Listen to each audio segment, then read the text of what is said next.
Educational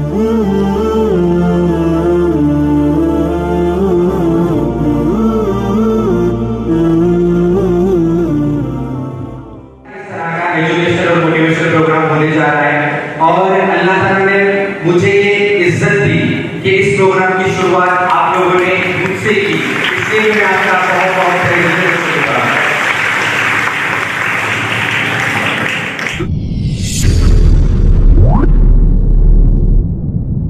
अगर आपको अपना एक करियर बनाना है, अगर आपको डॉक्टर बनना है, अगर आपको इंजीनियर बनना है, अगर आपको आला मकाम पर जाना है, तो सबसे पहले आपको क्या करना पड़ेगा? अपनी एक सेल्फ इमेज को बनाना पड़ेगा। सेल्फ इमेज किसको कहते हैं? अपने दिल के अंदर सोचो। अगर मैं आपसे अभी ये पूछ रहा हूं या ये कह रहा हूं कि आप हिंदुस्तान का हमारे सबसे बड़ा जो मेडिकल एग्जाम होता है, नीट का एग्जाम जो आप कहते हो, उस नीट के एग्जाम को क्रैक करके इंडिया के सबसे आला कॉलेज में जाने के आप काबिल हो या नहीं हो? किसी के दिल में शक तो आ रहा होगा, सभी के दिल में आ रहा होगा, पता नहीं मैं कर पाऊंगा या नहीं कर पाऊंगा, पता नहीं मैं कर पाऊंगी या नहीं कर पाऊंगी। तो अगर आपके दिल में आपकी ये सेल्फ इमेज बनी ही नहीं है कि मैं ये काम कर सकता हूं या मैं ये काम कर सकती हूं, तो आप असल में ये काम को कैसे कर सकोगे? देखो, इंसान दुनिया में बाद में हारता है, पहले अपने वो दिल के अंदर, अपने दिमाग के अंदर हारता है। इंसान की हार पहले कहां होती है? अपने दिमाग के अंदर होती है, उसके बाद कहां होती है? असल जिंदगी में होती है। सबसे पहले हमारा काम क्या है कि हमें सही माइंडसेट चाहिए। क्या चाहिए? सही माइंडसेट। दूसरी चीज, हमको कभी कभी ये शक होता है, ठीक है मैं उतना ज़हीन हूं, मेरे पास उतना आला दिमाग है, मगर मेरे पास प्रॉपर ट्यूशन नहीं है, मगर मेरे पास किताबें नहीं है, मगर मेरे पास अच्छा इंफ्रास्ट्रक्चर नहीं है जहां बैठ के मैं पढ़ाई कर सकूं। हो सकता है कि आपके पास आला क्लासेस नहीं हो सकता है आपके पास वो इंफ्रास्ट्रक्चर नहीं हो जो अमीर बच्चों के पास, बॉम्बे पूना के जैसे शहर के बच्चों के पास होगा, मगर इन सब चीजों के होने के बावजूद भी ये आपको कामयाबी की गारंटी नहीं दे सकते।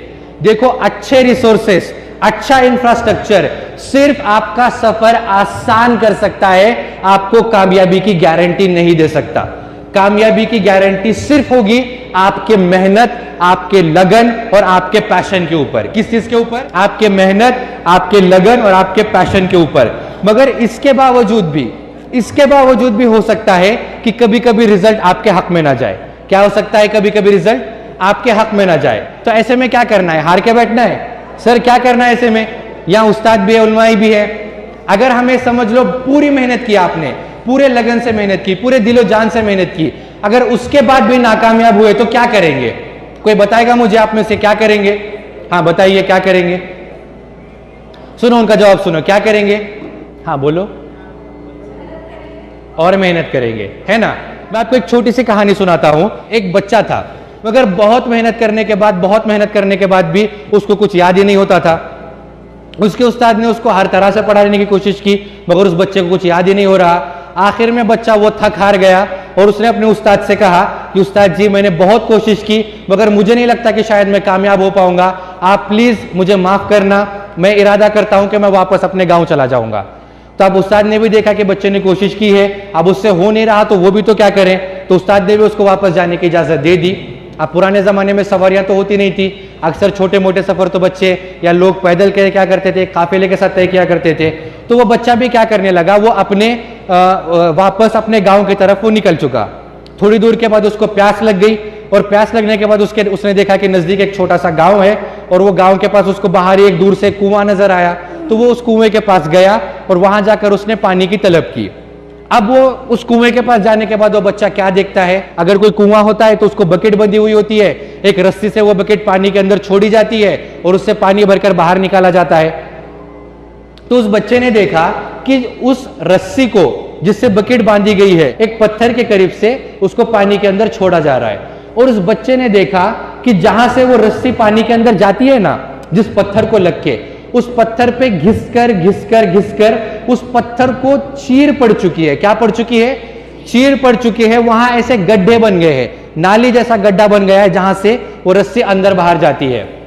तब अल्लाह ताला ने उस बच्चे के जहन में वो बात डाली कि अगर ये नरम धागों की बंधी हुई रस्सी अगर इस पत्थर को चीर सकती है, तो मैं तो फिर भी इंसान हूं। क्या मैं और थोड़ी सी मेहनत करूंगा तो क्या मैं अपने, इंग्लिश में कहते हैं ना, मैं ये काम को क्रैक करूंगा।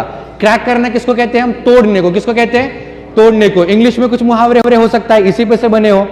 तो अगर ये पत्थर, ये मामूली से रस्सी इस पत्थर को क्रैक कर सकती है, तो क्या मैं अपना सिलेबस, अपनी स्टडीज को मैं क्रैक नहीं कर सकता?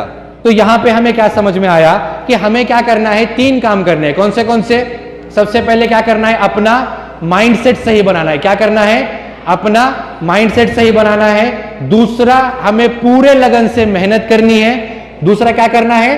पूरे लगन से मेहनत करनी है। और तीसरा, अगर कभी नाकामी आती है तो हमें पूरे ताकत से बाउंस बैक करना है और उस कामयाबी को वापस से हासिल करना है जहां हमें फेल्योर आया है। समझ में आया यहां तक सबके? यस और नो? समझ? माशाल्लाह, बहुत अच्छे।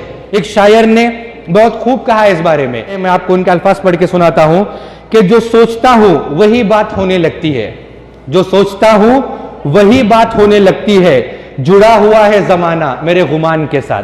किससे जुड़ा हुआ है? जुड़ा हुआ है जमाना मेरे गुमान के साथ। बस अब मैं अपनी आखिरी एक बात बताता हूं। हमारे लिए सबसे अहम अगर कोई चीज है ना, सबसे अहम अगर कोई चीज है वो है टाइम। क्या है? सबसे अहम कौन सी चीज है हमारे लिए? टाइम। अगर आपके पास बहुत पैसा था, आप कंगाल हो गए, आप दोबारा पैसा कमा सकते हो। आप क्या कर सकते हो? दोबारा पैसा कमा सकते हो। चंद बीमारियां छोड़कर अगर आपकी सेहत चली गई, आपकी सेहत डाउन हो गई, सर्दी, खांसी, बुखार, वो भी आपको सेहत वापस मिल सकती है। मगर एक बार टाइम चला गया ना, दुनिया की कोई ताकत आपको आपका गुजरा हुआ टाइम लौटा कर नहीं दे सकती। इस वजह से इंग्लिश में एक कहावत है, a moment is gone for ever. क्या कहावत है? A moment is gone for ever. एक बार अगर वक्त चला गया तो वो हमेशा के लिए चला गया। इस वजह से सबसे पहले हमें क्या करना है? अपना टाइम मैनेज करना है, टाइम को स्केड्यूल करना है। टाइम को कैसे स्केड्यूल करना है? माइंडसेट का एक जाब्ता है कि अगर आपको किसी भी काम में एक्सपर्ट बनना है, आपको क्या बनना है? किसी भी काम के अंदर अगर आपको एक्सपर्ट बनना है ना, तो आपको रोज 1 घंटा देना होगा। तो 5 साल के अंदर उस चीज में आप एक्सपर्ट बनोगे। कितने टाइम में?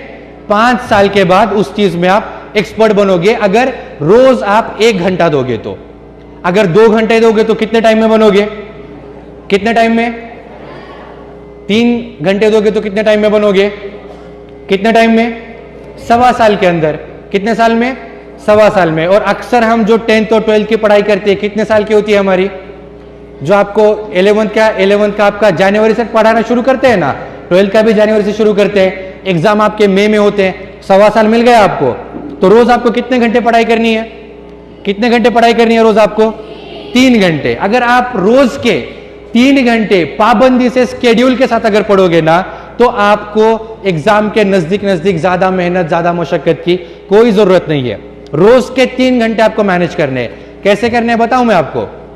एक अहद करो, इस 5 बजे आप उठोगे, उसके बाद आपको सोना नहीं है। उसके बाद क्या करना है आपको? किसी भी हाल में सोना नहीं है। सबसे पहले आप क्या करोगे? फजर की नमाज पढ़ोगे। फजर की नमाज पढ़ने के बाद आधा घंटा, मैक्सिमम 1 घंटा आपको नॉर्मल एक्सरसाइज करनी है। पढ़ाई अगर ज्यादा है तो सिर्फ नॉर्मल एक्सरसाइज करनी है। कितने बज गए? 6, 6:30 बज गए, राइट। अब यहां से अगर आपका 7:30 बजे अक्सर स्कूल नहीं होता, आजकल 9 बजे से अक्सर स्कूल होंगे आपके या कॉलेज होंगे, राइट। तो 9 बजे से पहले 2 घंटे तो आपको यहीं मिल गए। कितने घंटे आपको यहां मिले? 2 घंटे आपको यहीं पर मिल गए। तो आपका जो डेली 3 घंटे का टारगेट है, दुनिया जब अपना दिन शुरू करेगी, आप 3 घंटे ऑलरेडी आगे चल रहे हो या नहीं चल रहे हो? 3 घंटे आप चल रहे हो नहीं चल रहे हो? तो आपको सिर्फ क्या करना है? सुबह जल्दी उठना है और 3 घंटे का यह स्केड्यूल आपको फॉलो करना है। देखो, एक मशहूर कहावत है कि जीतने वाला कोई अलग काम नहीं करता। जीतने वाला कोई अलग काम नहीं करता, वो उसी काम को अलग ढंग से करता है। क्या करता है? वो उसी काम को अलग ढंग से करता है। और ये अलग ढंग क्या है? सुबह में हम इतने आगे बढ़ गए। अब अगर आपको सुबह में ये करना है तो इसके लिए आपको सबसे पहले रात में जल्दी सोना पड़ेगा। एम आई राइट? जैसे ही सूरज ढलता है, हमारे जिस्म में एक केमिकल रिलीज होता है, उसको मेलेटोनिन कहते हैं। क्या कहते हैं उसको? मेलेटोनिन। और ये मेलेटोनिन वो केमिकल होता है जो आपको नींद की कैफियत पैदा करके देता है कि आपका जहन अब थक चुका है, आपका सोने का वक्त हो चुका है और आपको सोना है। और इसकी हाईएस्ट कैफियत होती है 9 और 10 बजे। कितने बजे होती है? 9 और 10 बजे ये केमिकल अपने पीक पर होता है। और जब से ये मोबाइल फोन्स हमारे हाथ में आए हैं, आपको मैं एक बात बताता हूं, टीवी, कंप्यूटर और मोबाइल फोन, इसके अंदर से जो रेज निकलते हैं उसको क्या, उसका नाम पता है आपको? क्या है नाम? क्या है उसका पता है? उसको कहते हैं यूवी रेज। कौन से रेज कहते हैं? UV rays. यूवी रेज यानी अल्ट्रा वायलेट रेज। कौन से? Ultraviolet raise.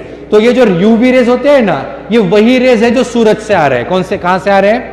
यानी आपके मोबाइल स्क्रीन से जो रोशनी निकल रही है और जो सूरज से जो रेज आ रहे हैं, ये दोनों सेम है। और आप मुझे बताओ कितने लोग हैं जो 10 बजे के बाद कोई काम का या कोई प्रोडक्टिव काम करते हैं, और कितने लोग 10 बजे से 1-2 बजे तक सिर्फ और सिर्फ टीवी, कंप्यूटर या मोबाइल में वक्त जाया करते हैं? 99% लोग टीवी, कंप्यूटर या मोबाइल में वक्त जाया करते हैं। और ये कंटिन्यूअसली स्क्रीन हमारे आंखों के सामने होने से क्या होता है, ये हमारे जो जिस्म का एक स्ट्रक्चर है, मेलेटोनिन क्या होता है, जब सूरज डूब रहा है तब मेलेटोनिन रिलीज हो रहा है, मगर ये स्क्रीन सामने होने से वो मेलेटोनिन रिलीज नहीं हो रहा। इसका नतीजा क्या हो रहा, हमको रात में नींद मुकम्मल नहीं हो रही, और नींद मुकम्मल नहीं होने से हम दिन में सो रहे हैं, मगर दिन की नींद ऐसी है कि उसमें रात वाली कैफियत नहीं है। एक इंसान दिन में 6 घंटे सो रहा है, तो वहां पे जो उसकी नींद मुकम्मल होगी वो दिन में कभी नहीं होती। दिन में 6 घंटे सोने से वो नींद कभी मुकम्मल नहीं होती।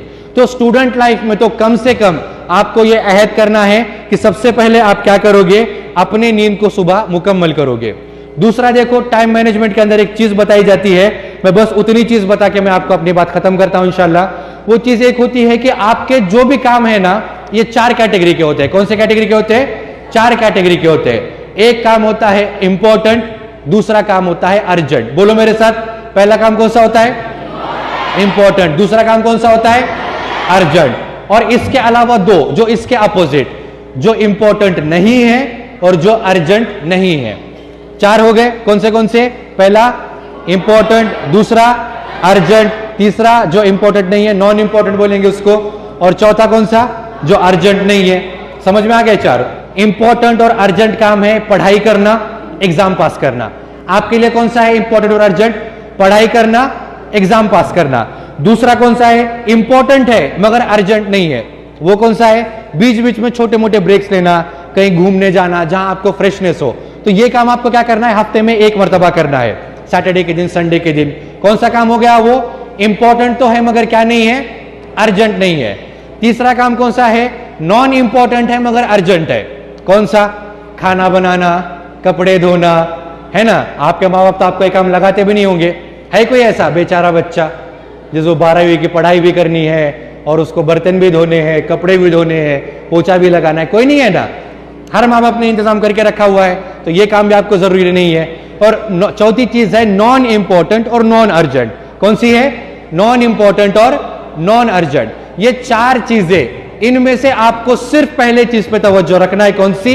इंपॉर्टेंट और अर्जेंट। और जो दूसरी चीज है non important but urgent but non important, वो कौन सी? कभी कभी छोटे मोटे ब्रेक्स लेना। समझ रहे हो आप लोग? तो ये 2 काम आप करेंगे। पहला क्या करेंगे? शेड्यूल बनाएंगे। दूसरा जल्दी उठेंगे। तीसरा क्या करेंगे? अपने टाइम को इस तरह से मैनेज करेंगे।